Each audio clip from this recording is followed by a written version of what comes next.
अस्सलाम वालेकुम नाजरीन, दिन भर की अहम खबरों और तज्जियों के साथ प्रोग्राम आज 7 बजे में मैं हूं आपके साथ आसमा इकबाल। नाज़रीन, अफवाज पाकिस्तान ने तकरीबन 36 घंटों पर मुहित एक मुश्किल, पेचीदा और कामयाब ऑपरेशन के बाद जाफर एक्सप्रेस के यरगमाल बनाए गए तमाम मुसाफिरों को बहिफाजत बाजियाब करा लिया। ISPR के मुताबिक कल अदम बलोच ऑपरेशन लिबरेशन आर्मी के दहशतगर्दों ने यरगमाल बनाए गए मुसाफिरों के साथ खुदकुश हमला आवर बिठा रखे थे, जिन्हें पाक फौज के स्नाइपर्स ने निशाना बनाकर जहन्नुम वासिल किया। DG ISPR के मुताबिक ट्रेन पर कब्जे के बाद दहशतगर्दों ने 21 मुसाफिरों को शहीद कर दिया था, लेकिन इस ऑपरेशन के बाद तमाम मुसाफिरों को बहिफाजत बाजियाब करा लिया गया। इस ऑपरेशन में 33 दहशतगर्द हलाक किए गए, जबकि दौरान ऑपरेशन FC के 4 जवान अपने फ़राइज़ पर कुर्बान हो गए। इस अफसोसनाक वाक़े पर दुनिया भर ने मजम्मत की, लेकिन भारत ने 2 लफ्ज़ भी नहीं कहे, क्योंकि यहाँ बहता खून तो चांकिया के चेलों की सिल्फी अहदाफ में से एक है। पाकिस्तान ने 2 टोक अल्फाज में भारत को इस दहशतगर्दी में मुलव्वस करार दिया है। तर्जुमान दफ्तर खारिजा शफकत अली खान ने कहा कि जाफर एक्सप्रेस पर हमला बैरून मुल्क बैठी क़यादत ने करवाया और इस दहशतगर्दी के पीछे भारत है। नाज़रीन, यही मौक़िफ़ भारतीय दहशतगर्दी का शिकार सिख हुर्रियत रहनुमा गुरपंडित सिंह पन्नू का भी है। उनका कहना है कि ट्रेन दहशतगर्द हमले में भारत की खुफिया एजेंसी रॉ मुलव्वस है। आलमी इदारे भारतीय कौमी सलामती के मुशीर के खिलाफ कार्रवाई करें। नाज़रीन, आज वज़ीर आज़म भी सारी मसरूफियात तर्क करके बलूचिस्तान पहुँचे और अहम इजलास की सदारत भी की। यकीनी तौर पर बड़े फैसलों का वक्त आ चुका है, लेकिन साथ ही साथ हमें दुनिया के सामने अपना केस भी मजबूती के साथ रखना होगा और अपना घर भी देखना होगा। इस हवाले से मुख्तलिफ आरा पाई जा रही हैं। बलोच कौम परस्त सियासी हल चाहते हैं, कुछ मुसल्ला बागियों से डायलॉग के हामी भी हैं और एक राय बिल्कुल ही मुख्तलिफ है, जिसका इजहार करते हुए DG ISPR ने कहा कि ट्रेन दहशतगर्दी ने रूल्स ऑफ गेम्स तब्दील कर दिए हैं। हम अपने पैनल से यही डिस्कस करेंगे आज के प्रोग्राम में कि इस सुलगते मसले का सियासी हल क्या है और क्या हमें बिलावल भुट्टो की तजवीज़ पर नया एक्शन प्लान बनाना होगा या फिर वाकई रूल्स ऑफ गेम्स बदलने होंगे। इसके साथ साथ हम पाकिस्तान पीपल्स पार्टी में इंट्रा पार्टी इलेक्शन की तैयारियों पर भी आज बात कर रहे होंगे कि क्या अगर ये इलेक्शन वाकई इलेक्शंस हैं तो बिलावल भुट्टो के सामने कोई चेयरमैन का उम्मीदवार सामने आएगा। बात यह है कि मौरूसी सियासी पार्टियां जमहूरी कहलाने पर भी इसरार करती हैं और जमहूरी कदरों पर अमल भी नहीं करती और फिर भी जमहूरी कहलाती हैं। इस उलझी हुई गुत्थी को सुलझाने के लिए भी आज हम अपने पैनल को शामिल गुफ्तगू करेंगे, जहमत देंगे और साथ ही साथ दरियाए सिंध से नई नहरों के खिलाफ सिंध के शदीद रद्द-ए-अमल पर भी आज के प्रोग्राम में बात हो रही होगी। हमारे साथ मौजूद हैं जी काशिफ रफ़ीक साहब, आप देख सकते हैं इस्लामाबाद स्टूडियोज़ में तशरीफ़ रखते हैं। उनके साथ मौजूद हैं इस्लामाबाद स्टूडियोज़ ही में शहजाद अनवर फारूकी साहब, मोहम्मद नौशाद अली साहब हमें ज्वाइन कर रहे हैं लाहौर से वीडियो लिंक पर और उस्मान अहमद भट्टी साहब भी लाहौर ही से वीडियो लिंक पर हमारे साथ मौजूद हैं। शहजाद अनवर फारूकी साहब, मैं आपकी तरफ आना चाहूँगी प्रोग्राम के आगाज़ में। सर, सबसे पहले तो मैं चाहूँगी कि आपके क्या तासुरात थे उस वक्त जब आपको ये मालूम हुआ कि एक इतनी जिसे कहा जाए कि ये दुनिया की तारीख में दूसरी दफ़ा है ना कि किसी पूरी की पूरी ट्रेन को हाईजैक कर लिया गया हो। आई थिंक 1970 या 77 में कोई ऐसा वाक़या हुआ था नीदरलैंड्स के अंदर और उसके बाद ये पाकिस्तान में हुआ। लेकिन जब आपको ये खबर मिली कि इतनी कामयाबी से इतनी बड़ी तादाद में जो हमारे लोग थे जिनको यरगमाल बना लिया गया था, उनको छुड़ा लिया गया, तो आपके तासुरात क्या थे शहजाद साहब? बिस्मिल्लाहिर्रहमानिर्रहीम।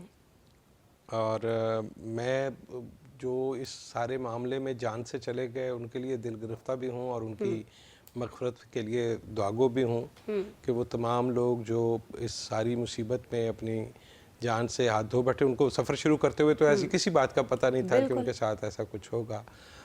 लेकिन अफवाज पाकिस्तान ने जिस तरह से इस सारे मामले को टैकल किया और सिक्योरिटी एजेंसीज़ ने एक कोऑर्डिनेटेड एफर्ट करके, तो एक साई ऑफ रिलीफ जो है कि चले बाकी लोग जो हैं वो बच गए हैं और किसी तरह से रियासत जो है वो उसने अपनी वो जिम्मेदारी निभाई है जिसकी हम उससे तवक्को करते हैं। तो मेरे नज़दीक ये एक स्टार्टिंग पॉइंट है, लेकिन इसके साथ साथ हमें ये भी देखना होगा कि हमें इसकी रूट काज को किस तरह एड्रेस करना है, क्योंकि रूट काज को एड्रेस किए बगैर ये मामला ख़त्म नहीं होगा। अब या तो आप इस पर एक सियासी इत्तफ़ाक़ राय से फ़ैसला कर लें और one way or the other इसको सॉर्ट आउट करें, क्योंकि बलूचिस्तान का मसला ये वो ज़ख्म है, ये वो नासूर है जो पिछले कई दहाइयों से रिस रहा है और इसमें हर दफ़ा ही हमें बुरी खबर सुनने को मिलती है।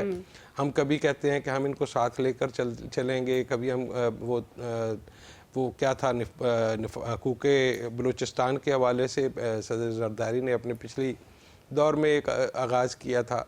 मौजूदा हुकूमत के पास एक अच्छा वक्त है इस वक्त, क्योंकि ये एक ऐसा मौका है जबकि बहुत सारे लोग देख रहे हैं कि हुकूमत रियासत क्या करेगी, किस तरह से चलेगी। तो इस वक्त लोगों को साथ मिलाकर और बाकी पॉलिटिकल कंसेंसस के साथ इस इशू को रिजॉल्व कर लिया जाए, क्योंकि अभी ज़ख्म ताज़ा हैं। इस वक्त लोगों के अंदर थोड़ी बर्दाश्त भी होती है, लोग आपकी बात सुन के उसके साथ एग्री या डिसएग्री के लिए कोई ना कोई चीज़ को लॉजिक आपको देंगे, क्योंकि आम तौर पे तो बात ही नहीं हो रही। तो अब ये है कि डायलॉग का एक मौका है, मैं समझता हूँ कि इससे फ़ायदा उठाया जाना चाहिए। ठीक है, रूल्स ऑफ गेम्स तब्दील होंगे, क्या समझा जाए काशिफ साहब? ये जो DGISPR की जानिब से कल बात की गई है, क्या कोई इंतहाई फौजी ऑपरेशन होने जा रहा है? कुछ चेंजेस आते हुए देखेंगे हम बलूचिस्तान को लेके स्ट्रेटजी के अंदर? बिस्मिल्लाहिर्रहमानिर्रहीम। देखिए, जो मामला हुआ, ट्रेन का जो हादसा हुआ, उसमें जिन मासूमों की जानें गईं, जिन फोर्सेस के जवानों की जानें गईं, उस पर शदीद तकलीफ़ है। अल्लाह ताला उन्हें गरीक रहमत करे, आमीन। लेकिन मैं ये समझता हूँ कि ये एक ऐसा अजीब मामला है कि इसमें जो लोग भी मुलविस थे दहशतगर्दी में, उनके वसाइल बैरूनी थे, सहूलतकारी अंदरूनी थी। मैं तवातुर से एक बात कह रहा हूँ कि अफ़गानिस्तान के रास्ते भारत पाकिस्तान में कोई मौका, कोई ऐसा नहीं मामला नहीं है कि उसके ताने बाने वहाँ ना मिलते हो और इंसर्जेंसीज ना करवाता हो। ये दहशतगर्दी के वाक़यात के इस वाक़े के भी ताने बाने आप देखिएगा, देर या बजल्द ऐसी कॉन्सॉलिड इंफॉर्मेशन आएगी, सॉलिड सबूत आएंगे कि आप देखिएगा कि ये भी राह के इसके ताने बाने जाएंगे राह में। मास्टरमाइंड बैठा हुआ है अफ़गानिस्तान में। इशू ये है कि ये अफ़गानिस्तान को और भारत को हमसे तकलीफ़ क्या है? तकलीफ़ ये है कि उनको ये लगता है कि जब तक हम ये वाक़यात करते रहेंगे, यहाँ पे इन्वेस्टमेंट नहीं आएगी, CPEC आगे नहीं चलेगा, माशी तौर पे पाकिस्तान खड़ा नहीं होगा। और सहूलतकारी जब मैं कहता हूँ ना अंदरूनी है, तो उससे मेरी मुराद ये होती है कि वो एक तो है दहशतगर्द है, उन्होंने अटैक कर दिया स्ट्रेटजिक पोजीशन पे, कैजुअलिटीज़ हो गई। दूसरी जो सहूलतकारी है वो ये है कि पाकिस्तान के अंदर पॉलिटिकल जो सिस्टम है उसके अंदर जो लोग इंडल्ज हैं और जो लोग इस बात को हवा देते हैं। अब आप देखें ना कि सियासी जमातों के रवैये ये है कि देखें जी आपने ये कर दिया और यूं हो गया, उससे ये मामला हो गया, यानी कि हर एक चीज़ का एंगल वो ये समझते हैं कि चूंकि पॉलिटिकल सिस्टम जो है वो ठीक नहीं है, आवाम की उमंगों के मुताबिक नहीं है, जिसकी वजह से उनको ये सारी चीज़ें होनी पड़ रही हैं। मसला ये नहीं है, मसला ये कि क्या हम तमाम सियासी लोग, सहाफ़ी, वकील, जज, पाकिस्तानी शहरी इस नुक्ते पे क्यों नहीं इकट्ठे होते कि पाकिस्तान की सलामती, पाकिस्तान का इस्तेहकाम सबसे आगे है। ठीक है, और इसके लिए आप इसके लिए सॉरी जी डायलॉग्स करें। और तीसरी बात, हाँ। मैं ये समझता हूं कि इसके ऊपर जो सबसे ज्यादा ऑपरेशन करने की जरूरत है, जो अंदरूनी सहूलतकार है वो नाकाबिले माफी है। अच्छा, ठीक हो गया। चलिए, मेरा सवाल आपसे बेसिकली यही था कि मुज़ाकरात होने चाहिए हैं या ऑपरेशन होना चाहिए?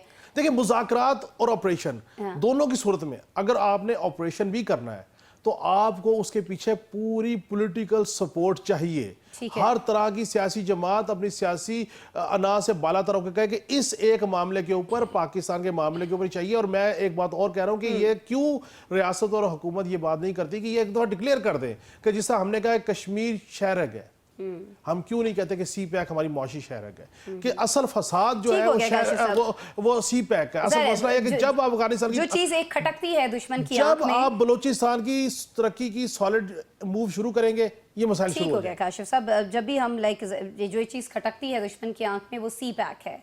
अच्छा, मैं इसी चीज़ को लेकर नौशाद साहब आपकी तरफ आना चाहूँगी। जब हम CPEC की बात करते हैं, बलूचिस्तान की बात करते हैं और ख़ासतौर पर बलूचिस्तान में होने वाली इस तरह की कार्रवाइयों की बात करते हैं, और फिर ख़ास तौर पर जब हम ये जानते हैं कि इसके अंदर भारत मुलव्वस है, तो सर वजह क्या है कि हम दुनिया के सामने बहुत सारे बड़े जो प्लेटफॉर्म्स हैं, अक़वाम मुत्तहिदा जैसे जो प्लेटफॉर्म्स हैं, वहाँ पर हम जारहाना मौक़िफ़ क्यों नहीं एक दफ़ा इख्तियार करते, ताकि एक ही दफ़ा ये जो इस मसले की जड़ है इसको काटा जा सके, इसको ख़त्म किया जा सके? नौशाद साहब। बिस्मिल्लाहिर्रहमानिर्रहीम।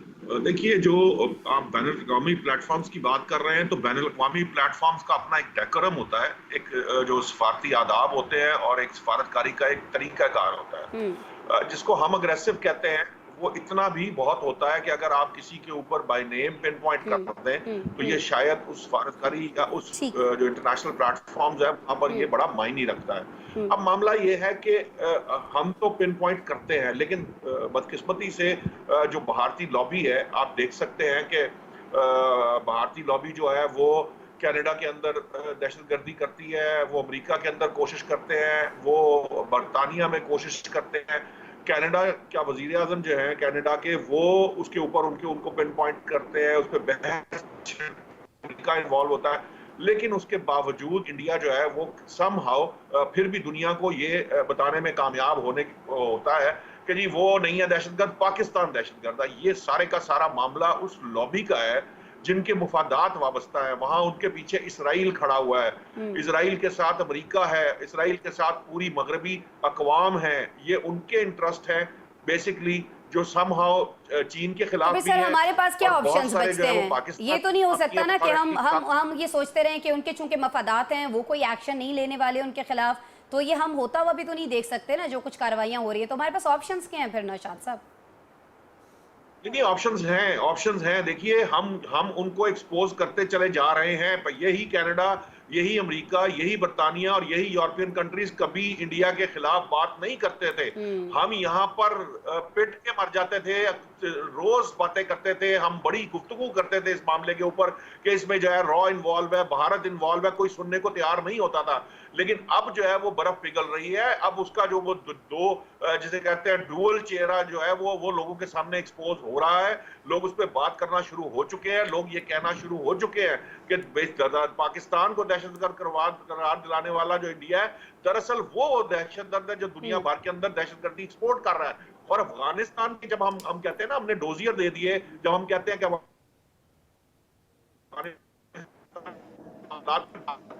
तो उसके साथ साथ हम वो तमाम लिंकेजेस जो रॉ के जुड़े हुए हैं उनके डोजियर भी दे रहे होते हैं, हम उनकी बातें भी उनका सबूत पहुंचा रहे होते हैं। कहीं ना कहीं वो भी ऑन रिकॉर्ड आ रहे हैं और उसी की वजह से इंडिया जो वावेला करके हमारे ऊपर मुख्तलिफ तरह की पाबंदियां लगवा लेता था, पाकिस्तान को बदनाम कर लेता था, वो अब पहले की तरह उस तरह करने की पोजीशन में नहीं रहा। पहले से उसकी पोजीशन बहुत कमजोर हो चुकी है। आलमी सतह के ऊपर जो भारत है वो भारत नहीं रहा जो आज से 20 साल पहले या 30 साल पहले था या 10 साल पहले था। ठीक है, वो कमजोर हो रहा है। एक फिक्रा नौशाद साहब मैं कहना चाहूंगा, शर्मुल शेख के अलावा अब सिफारती तौर पर मुझे कोई उसके वाजे कुछ सबूत को आसार उस तरह से मुझे नज़र नहीं आए, मासवा इसके कि शर्मुल शेख का जो एलामिया था उसके बाद मुझे नहीं नज़र आता कि सिफारती तौर पर कोई बहुत एफर्ट में हमें कामयाबी उस तरह से मिली हो जिस तरह से आप फरमा रहे हैं।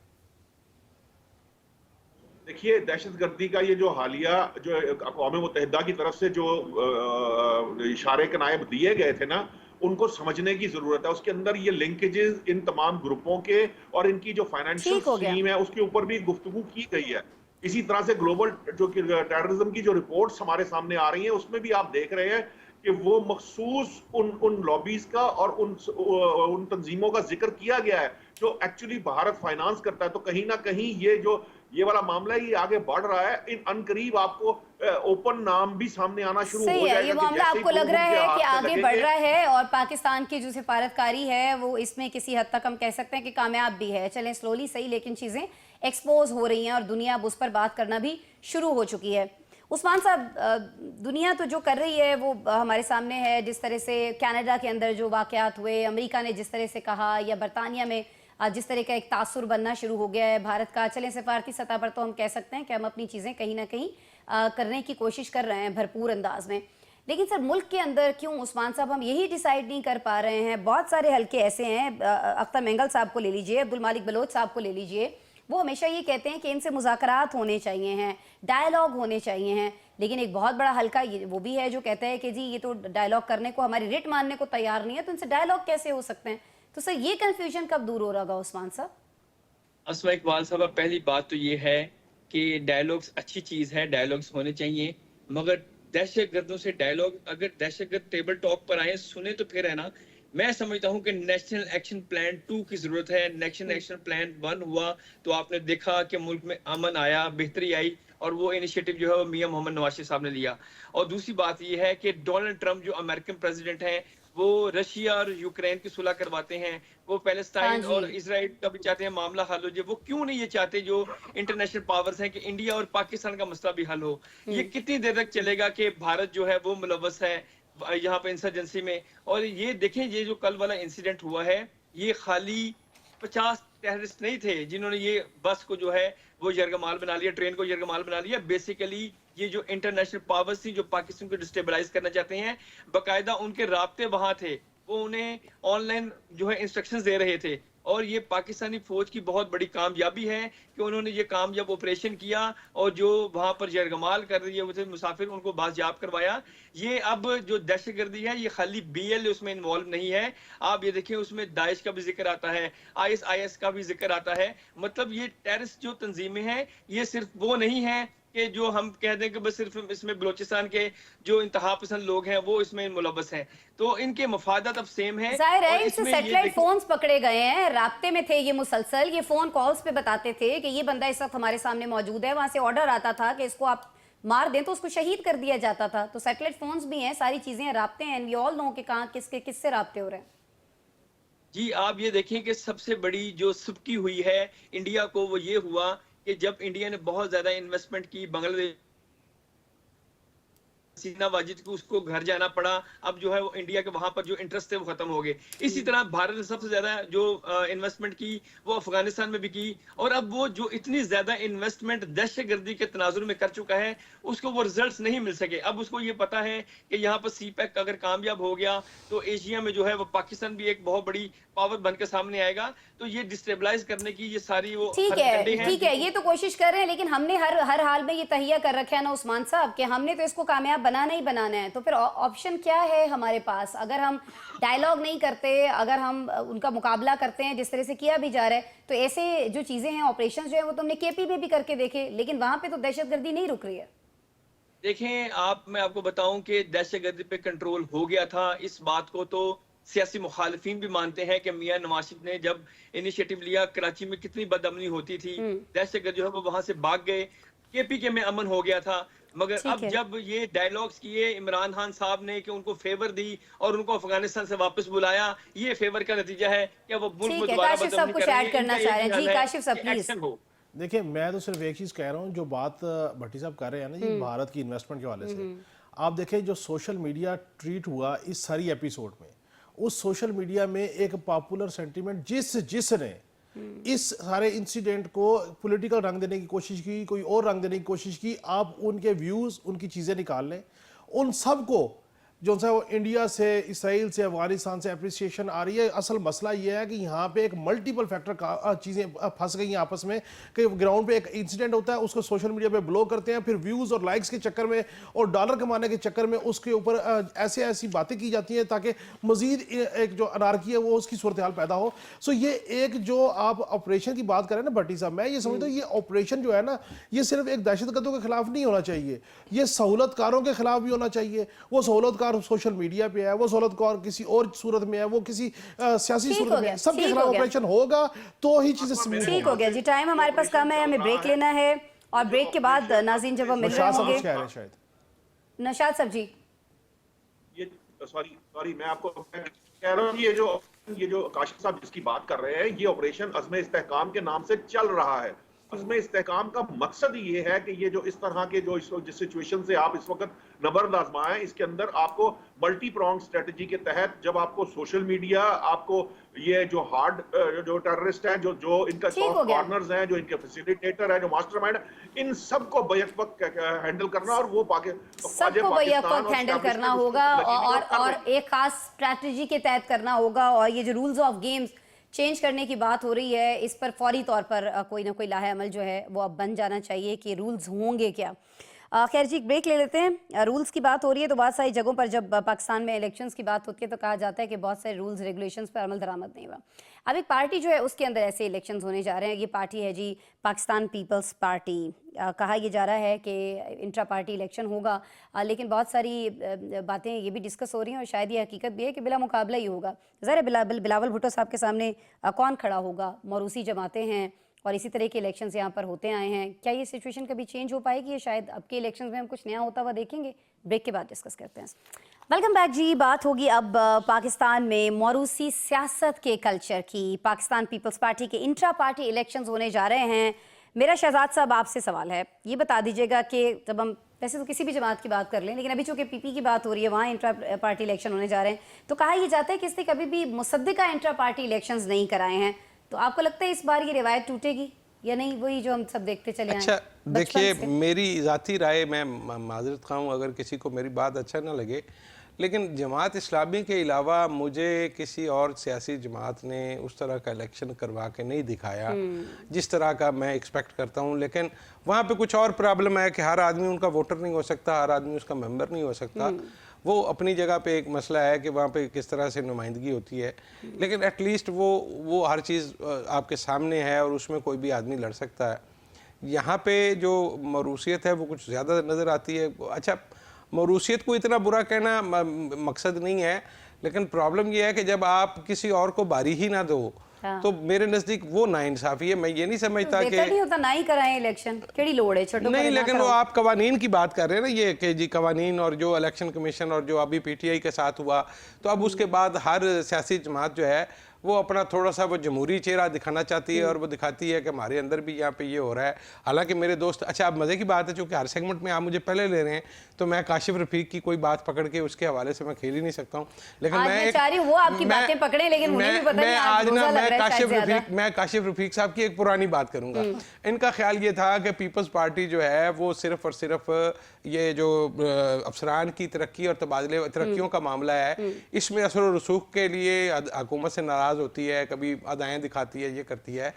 अब देखिए कि पीपल्स पार्टी और नून लीग ने मिलजुल कर जो सारी अभी की हैं तरक्कियाँ, तो आप ज़रा उसका आलम देख लीजिए कि आज भी इस्लामाबाद हाई कोर्ट में एक केस जो है वो ग्रेड 22 के लिए हाई पावर की जो सिफारिशात हैं उन पे उन्होंने स्टे दे रखा है, और वहाँ पे ये बताया गया कि अफसरान को उनकी पसंद और नापसंद के तहत यहाँ पे वज़ीर आज़म की ज़ेर सदारत जो इजलास हुआ है वो उनकी पसंद नापसंद के तहत जो है, की बात है बिलावल साहब भी, मैं यही कह रहा हूँ कि बिलावल साहब भी वहाँ पे बैठे हैं। अगर वहाँ पे बैठ के वज़ीर आज़म और बिलावल भुट्टो जो कि इस वक्त हुकूमती इत्तेहाद के सरबराह हैं एक तरह से, और उन जमातों को हेड कर रहे हैं जो जमातें इस सियासी निज़ाम को चला रही हैं, तो अगर वो वहाँ पे मेरिट इस तरह का लाते हैं, मतलब पास ग्रुप में भी इसी तरह की सुनने में आ रही है, एफबीआर वाले वहाँ पे गए हुए हैं, इंफॉर्मेशन वाले भी रौला मचा रहे हैं।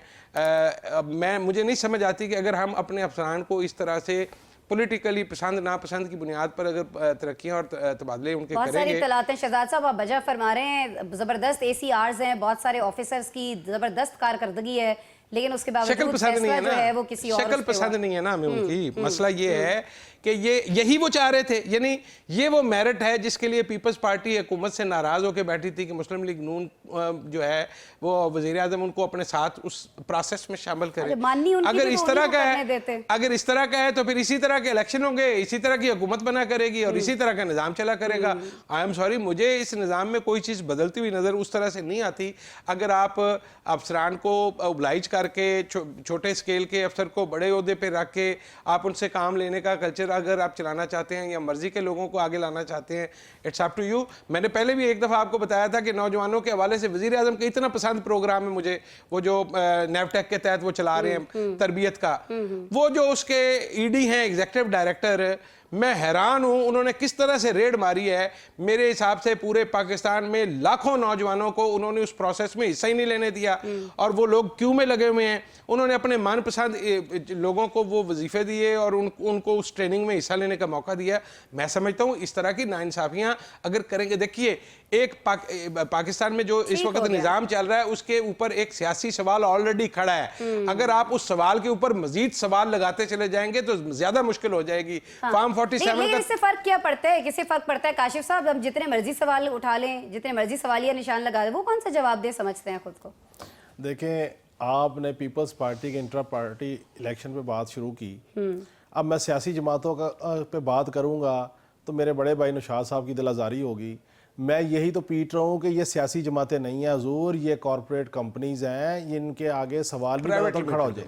चले प्राइवेट लिमिटेड कंपनीज कर दें, कारपोरेट जरा बेहतर होती है मेरे नजदीक। चले प्राइवेट लिमिटेड कंपनीज है, लेकिन ये पब्लिक लिमिटेड कंपनीज नहीं है।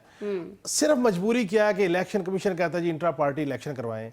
इसी तरह का एक वो बनेगा, पैनल बनेगा जी, अनअपोज सारे लोग हो गए जी, इंट्रा पार्टी इलेक्शन हो गए। जो इंट्रा पार्टी इलेक्शन हल्के से कराने की कोशिश करे वो भी काबिल गिरफ्त। यानी कि जो कोशिश करे कि पार्टी के अंदर चलो चलो नाम की सही जमहूरियत ले आए पीटीआई, तो वो काबिल गिरफ्त है, वो नाहल है। नहीं तो बल्ला जस्टिस गायब, हर विजय चीज रहमान गायब। को उठा के बाहर फेंक दिया था ठीक है, जिसने और अच्छे इलेक्शन कराए थे पीटीआई में, वो हर चीज PTI दूध की गायब, दरमी वो खुद हुई। हर चीज गायब। लेकिन सर चले कुछ ना कुछ तो एक्टिविटी हुई ना, यहाँ पे कुछ ना कोई रवायत तो डली। पीटीआई के अंदर फसाद डला तो इंट्रा पार्टी इलेक्शन काबिल डिस्कशन शुरू हुई ना। यहाँ पे आप मुझे बताएं कि बिलावल साहब के सामने कोई है खुर्शीद शाह साहब की जुर्रत के वो आगे इलेक्शन लड़े, या मरियम साहबा के सामने कोई इलेक्शन लड़ सकता है? तो सर अच्छा, इसमें भी तो सिस्टम की कमजोरी है ना काशिफ साहब, जो बातें मुझे आपको पता है, आम पब्लिक को पता है, वो सिस्टम को नहीं मैं नजर आ बता रहा, रहा हूँ इलेक्शन जी, कमीशन को मैं नजर नहीं आ बता रहा तो कि रहा क्या हो हूँ, रहा ये है। सिस्टम की बात आप कर रही थी ना। अब मसला ये है कि सियासत में कुछ लो कुछ दो का फार्मूला होता है। सियासत का अलमिया ये है कि यहाँ पे सबसे ज्यादा गुरु जो है वो जरदारी साहब समझे जाते हैं, मुफाहमत के बादशाह हैं, क्योंकि उनको देने और लेने का पता है, खरीदो फरोख्त का ठीक पता है। है। एक वक्त हुआ करता था, हम सुनते थे अपने लोगों से ना, जब पढ़ते थे बड़ों से सुनते थे कि right people for right job. अब क्या अजीब मामला है कि बुग़्ज़ इमरान खान में इस हुकूमत ने एक नया फार्मूला इजाद किया है, और वो फार्मूला है loyal people for every job. Loyal people for every job, यानी कि जो आपका बड़ा ज़्यादा लॉयल है, आपको खिदमात पेश करता है, आपकी बात मानता है, आपके गलत सही काम करता है, आप उसको हर जगह पे रखने को तैयार हैं। ठीक और हो आप गया। कॉम्पिटेंट बंदे को स्पेस इसलिए देने को तैयार नहीं है कि वो आर्गू करेगा, वो बात बाहर करेगा। जब ये कल्चर फरोग पा जाए ना, तो फिर लोगों को जरूरत ठीक क्या है। है अच्छी एसीआर की, लोगों हो को गया। जरूरत क्या है अच्छी रेपुटेशन की, लोगों को जरूरत ये होनी चाहिए कि जी मैंने किस वजीर को, किस मुशीर को, किस सियासी रहनुमा को राजी करना है और अपनी किसने तरक्की है किसकी लेते ज्यादा चले जाना है। चापलूसी करनी है। यस, चापलूसी करनी है। Simple is that. अच्छा ठीक हो गया जी, फेयर इनफ। मैं आगे आती हूँ, मुझे उस्मान साहब आपकी तरफ मैं आ जाती हूँ। सर ये बता दीजिएगा कि इलेक्शन कमीशन में जब बात होती है पीपी के इंट्रा पार्टी इलेक्शन को लेकर, तो इलेक्शन कमीशन ये पूछता है कि भाई क्यों नहीं आप करा रहे? तो उन्होंने कहा जी कि हमारी क़यादत मसरूफ़ थी। अब वो मुझे वो पीटीआई वाला वो पूरा अखबार का सफ़ा याद आ गया, हम मसरूफ़ थे। बिल्कुल। तो सर ये कहाँ पर मसरूफ़ थे और कैसे फिर अब मुमकिन होगा कि तब आप इतने मसरूफ़ थे और अब जब इतना कुछ मुल्क के अंदर हो रहा है तो आप ये इंट्रा पार्टी इलेक्शन चंद दिनों में करा लेंगे? फिर तो सब प्री प्लान्ड है ना। प्री प्लान्ड क्या, सबको पता है क्या होना है। उस्मान साहब देखिए, बात यह है कि ये सिर्फ और सिर्फ एक खानापुरी है, क्योंकि सियासी जमातों को मालूम है कि इंट्रा पार्टी इलेक्शन करवाएंगे तो उनकी इलेक्शन कमीशन की तरफ से कोई ऑब्जेक्शन नहीं लगेगी। इसमें कोई भट्टी हकीकत नहीं है साहब, कि बसत एहतराम, भट्टी साहब, सारी सियासी जमातों में खाना पूरी है, ये जुमला बोलना चाहिए। जी जी, मैं उसी तरफ आ रहा था। बात यह है कि ये सियासी जमातें जमहूरियत की बात जरूर करती हैं, मगर इनकी अपनी जमातों में जमहूरियत नहीं है, इसमें कोई दो राय नहीं है। सर मुस्लिम लीग नून में भी तो नहीं है उस्मान साहब। चले मुस्लिम लीग नून का भी मैं नाम ले देना सर, खुश हो जाएंगे हम सुन तो के आपके मुंह से। बात सर वहां ये पे भी है तो कि मरियम अब- साहिबा वो हाथ पकड़ती हैं अपने वालिद साहब का, उनको कह देती हैं बिला मुकाबला जीत गए। ये है किसी में जुर्रत सर? थी किसी में जुर्रत? चले सर नाम ले देना उस्मान साहब, आज ख्वाहिश पूरी कर दे हमारी कि नून में भी नहीं है। मेरी नहीं, अस्मा की। सर मेरी ख्वाहिश पे चले। आप मैं सुन ही आपकी नहीं बातें रहा। बिल्कुल अस्मा साहबा ठीक है कि सियासी जमातों का ये कहना है। देखिए, जब आप उनसे बात करते तो वो ये कहते हैं कि जो सियासी जमात का लीडर होता है वो जमात को चलाना जानता है, और रीजन ये है कि बहुत दफा ऐसा भी हुआ कि जब किसी दूसरी कैंडिडेट को या रहनुमा को किसी सियासी जमात का सरबराह बनाया जाए तो वो पार्टी को हाईजैक कर लेते हैं। ये कब हुआ वैसे? ये थोड़ा सा मुझे मिसाल भी दे दें।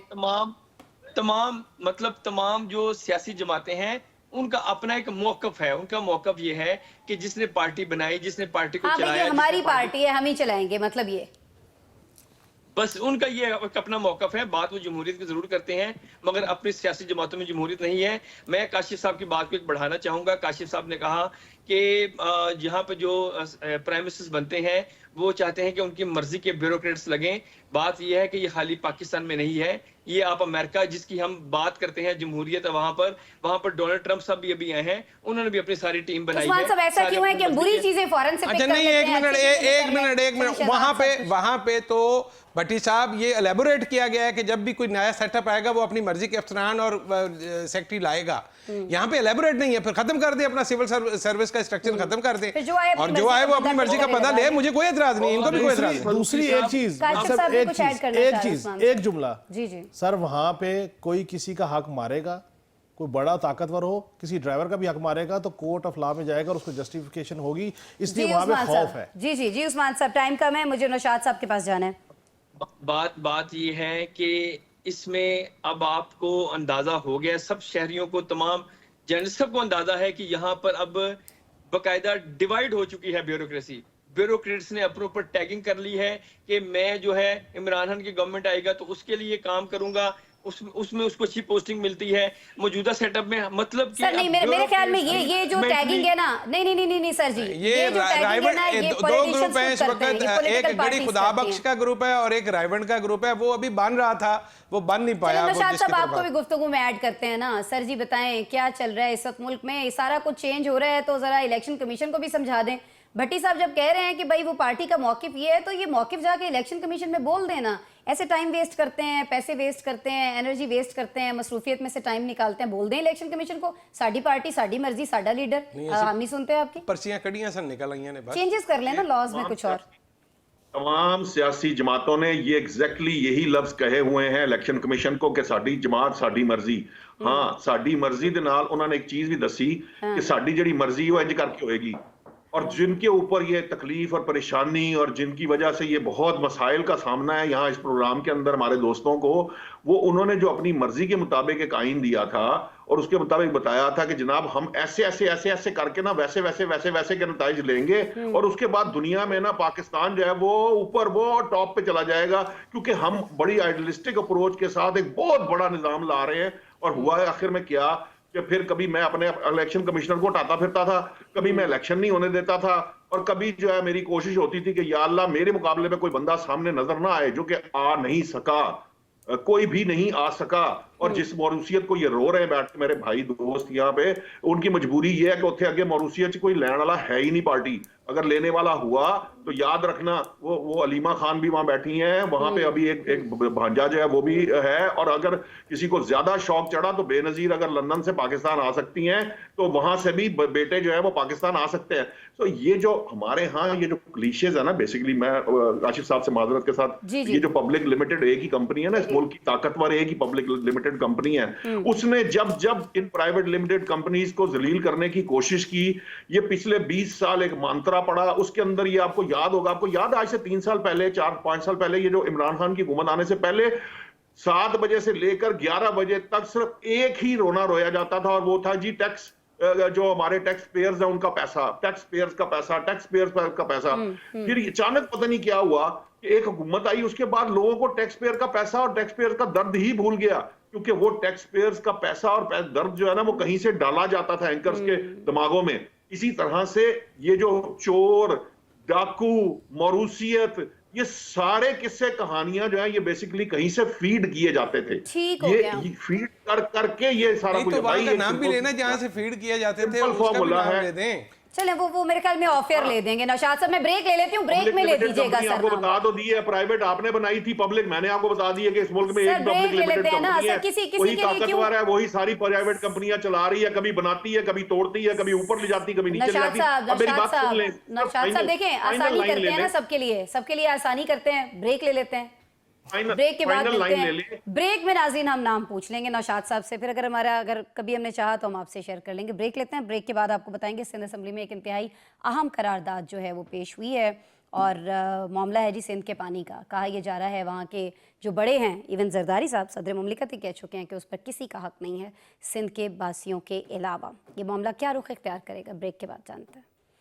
वेलकम बैक जी। ब्रेक में शहजाद अनवर फारूकी साहब मुझे बता रहे थे कि ये जो दरियाए सिंध से नई नहरें निकालने का मामला है, इस पर जरदारी साहब का क्या मौक़िफ़ है और बाकी जो शख्सियात हैं ये इस पर क्या सोचती हैं। तो मैं कल में शहजाद अनवर फारूकी साहब, मैं पहले आपके पास ही आ जाती हूँ। पहले तो आप ज़रा मुझे ख़ास तौर पे ये मौक़िफ़ समझा देना, किसका क्या मौक़िफ़ है। आप फरमा रहे थे कि ये एवं बस खानापुरी के लिए इस तरह के बयान दिए थे, हम तो सीरियस ले गए सर, दिल पे ले लिया। देखिए मेरी बात सुनिए, आप वो कहते हैं जी का जाना ठहर गया है, सुबह गया या शाम। अब मसला ये है कि नहरें तो निकलनी है। अब ये सुबह नहीं निकल सकती, दोपहर को निकल आएंगी, दोपहर को ना निकली तो शाम को निकलेंगी, निकल आएंगी। वो कह रहे हैं हम एहतजाज करेंगे। भाई देखिए, पब्लिक लिमिटेड कंपनी का फैसला है एहतजाज। हाँ सर नौशाद साहब आप मुझे बोल रहे हैं, लेकिन मैंने आपसे, ये मेरे बड़े भाई ने आपसे फिर नाम पूछ लेना है। ये मेरे भाई ने वो बात कर दी ना कि बात ये है कि जहाँ से ये फैसला आया है उसके बाद आप सिर्फ वो लोगों के अंदर एक वो तासर अवामी अपना रखने के लिए आप ये बातें करते हैं। और आपस की बात है इस किस्म के फैसले जो हैं वो टेक्निकल लोगों को करने चाहिए। जब हम इन चीज़ों में अपनी सियासत को लाते हैं, कभी सिंध वाले ले आते हैं, कभी KPK वाले ले आते हैं, आप कहते हैं कालाबाग डैम को दफन कर दो, वो कहते हैं फलाना डैम नहीं बनेगा, हमारी लाशों पे बनेगा, मरसों मरसों सिंध ना डेसूं। तो अब बात यह है कि टेक्निकल लोगों को फैसला करने दें। अगर ये नहर निकलती है तो उससे क्या होगा?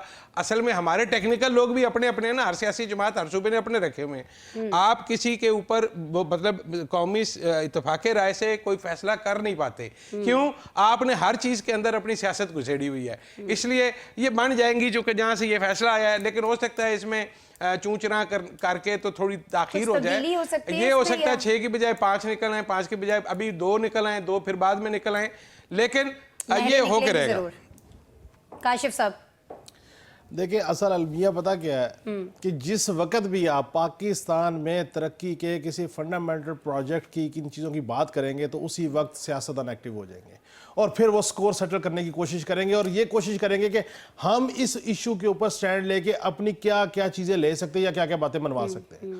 चले जी, ये नहरों के मामले में किसी का हुक्म है या कोई करना चाह रहा है तो मुझे बताएं कालाबाग डैम पे क्या इशू था, उससे पहले कितने पिछले 30 सालों में डैम बने हैं, कुछ चीज़ें बनी। आपकी एक लैंड है जो बिल्कुल बंजर है, अगर वहाँ पे पानी पहुँच जाता है किसी भी तरीके से, सिंध से पहुँचे या चनाब से या रावी से पहुँचे, तो आपको उसमें क्या सियासत याद आ जाएगी कि फलां और जितनी ज़मीनें एग्रीकल्चर लैंड आपकी हाउसिंग सोसाइटियों में कन्वर्ट हो गई है उसके ऊपर कोई नहीं बोलता। आप ये नहीं बोलते कि आबादी बढ़ रही है, उनके लिए ग़िज़ाई मसाइल पैदा होंगे, उस पर कोई नहीं बोलता।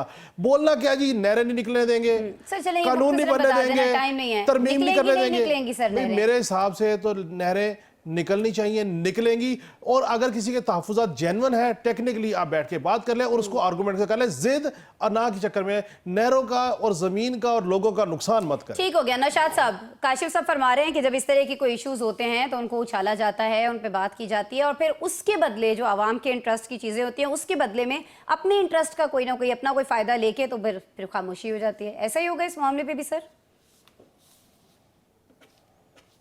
नौशाद साहब। जी, मैं काशिफ साहब से और फारूकी साहब दोनों की बातों से अग्री करता हूँ इस सारे मामले के अंदर।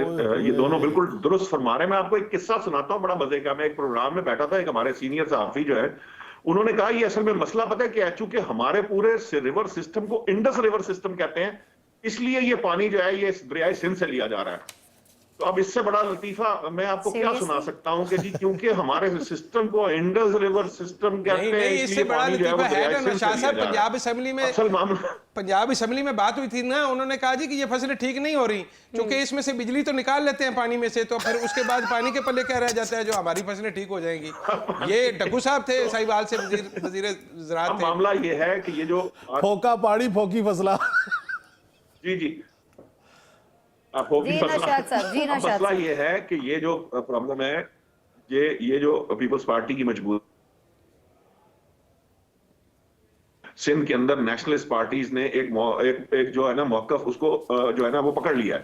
उससे पहले जरदारी साहब और पीपल्स पार्टी नहरों के ऊपर कोई उन्होंने एक लफ्ज भी नहीं बोला, हालांकि उन्होंने उस सारी मामलात के अंदर उन बैठकों में बैठकर बात की जिनके अंदर ये SIRC ये सारे मामलात और ये प्रपोज कर रही थी। उस वक्त ये सारी चीजें उनके सामने आ रही थी और नेशनलिस्ट पार्टीज कह रही हैं कि जरदारी साहब ने बेच दिया है सिंध को, हालांकि ऐसा कुछ भी नहीं है। इत्तला तो ये भी है कि इस प्रोजेक्ट की मंजूरी जो है वो भी खुद अपने उसमें जो जरदारी साहब है उन्होंने खुद दी थी पिछले दौरे हुकूमत में।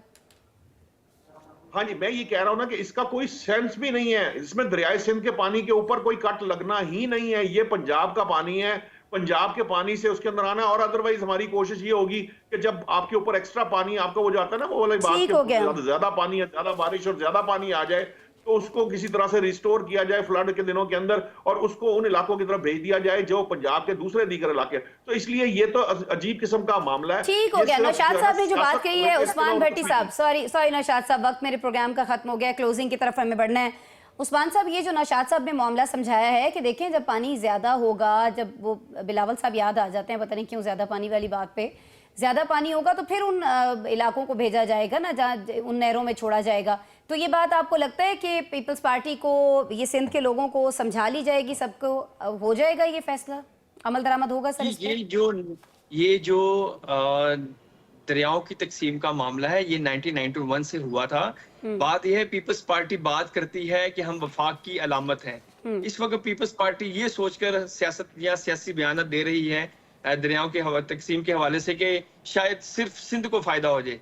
देखें, जो सब्जी यहाँ पर या फ्रूट यहाँ पर उगता है पंजाब में, वो पूरे मुल्क में जाता है। सिंध से अगर कोई चीज सब्जी फल होता है वो भी पूरे मुल्क में तकसीम होता है, बलूचिस्तान भी जाता है और केपीके भी जाता है। बात यह है कि सियासी जमातों को ये सोच कर ये फैसला करना होगा कि इससे मुल्क का फायदा है। ये सिर्फ और सिर्फ ये सोच के मत फैसला करें कि इससे एक एक सूबे को फायदा होगा। जिस तरह देखिए दहशतगर्दी के मामले पर तमाम सियासी जमातें यकजजुमा होकर और ये भी सोच लें कि अगर किसी का फायदा हो रहा है और हमारा नुकसान नहीं है तो फिर होने दें। ये देखिए ना कि किसी का फायदा और हमारा नुकसान नहीं हो रहा, अगर तो आपका नुकसान है फिर तो चले बनती है एक रीजन।